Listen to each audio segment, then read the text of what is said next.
The Hollywood writers' strike is well into its second month now, and production crews here in Canada are starting to feel the fallout. 2022 was a record-breaking year for film and television production in this country, with upwards of 30 productions being shot in Toronto alone. Well, now production numbers in Toronto are down by half. For a closer look at the impact, we're joined by Marguerite Pigot. She's the Film Commissioner and Director of Entertainment Industries for the City of Toronto. Good to have you here in person. Thanks so much for having me. The writers are still on strike, and you see that on your social media, various actors and whatnot coming out to support. That's happening in the U.S., but what have we felt here in Canada?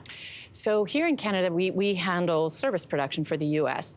So in Toronto, you know, of all the production that we do in the city in a year, and we do a production volume typically of like around $2.6 billion just in the city, and 35,000 people employed just in the city.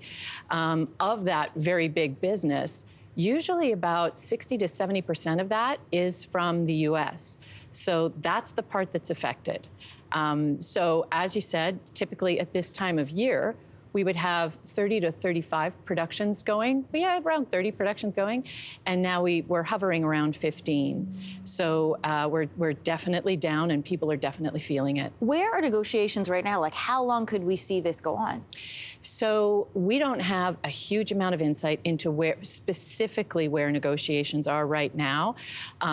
We know that the parties are working towards a conclusion. We don't know how close we are. We can only kind of crystal ball it and hold our breath and hope for a quick outcome. There's also a vote to strike by actors as well. How could that potentially affect the production here in Canada? Well, the actors have a strike mandate, so they're not necessarily going to strike yet. They just have the mandate to strike if their negotiations don't go the way that they need them to go.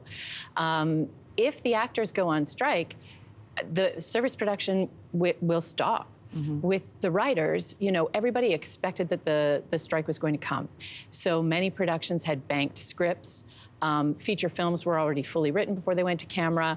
So we still have a number of big U.S. productions, Amazon, Netflix, CBS, HBO, they're all shooting in town right now and will continue to shoot as long as they have the scripts. But if the actors voted to strike, everything would stop immediately, which is obviously a bad thing and certainly something we worry about. But we should take some comfort from the fact that the Directors Guild has settled. They have come to terms. And so that's a hopeful sign in all of this. Delving into it a little bit, union-wise, I imagine that Canadian actors and U.S. actors are part of different unions. So is there an opportunity for Canadian actors then to jump into productions, or is that seen as a no-go?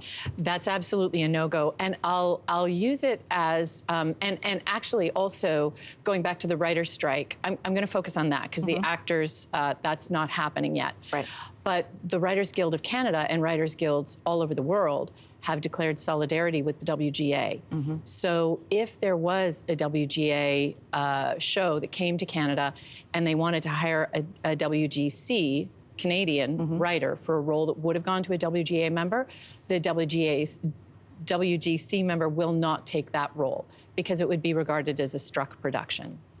What does recovery look like, or what could it look like? We've been in a writer strike position before. How long does it typically take to get everything back up and moving again?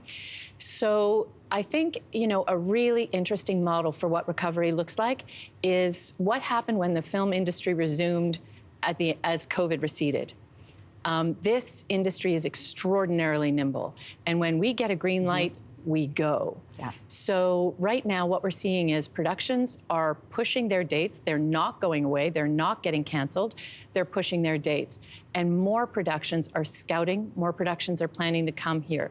So we're anticipating a boom at the end of the strike, much as there was a boom at the end of COVID. And as I mentioned, you know, typically around this time of year, we're hovering around 30 productions at a time, major productions in the city at a time. Post-COVID, we were able to handle 37 productions. So we know that we have the cast and crew, we know we have the facilities, we know we can handle a boom. Hollywood knows we can handle a boom. So I know that on the other end of this, not only will we have a durable labor relations environment, which we need, you know, going forward years into the future, but we'll also have that boom. So I would just say I acknowledge what a profoundly challenging moment this is for the crews in Toronto, particularly, but across Canada.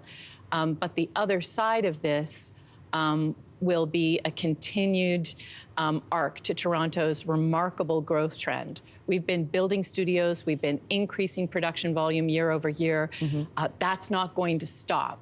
It's an incredibly exciting story, and we're just, at intermission. We're hoping for our Hollywood ending. We are hoping for our Hollywood ending, indeed. Marguerite, thanks for coming in today. Thank you so much. Hey, thanks for watching. If you liked this, be sure to subscribe here, or you can check out more Your Morning videos right here.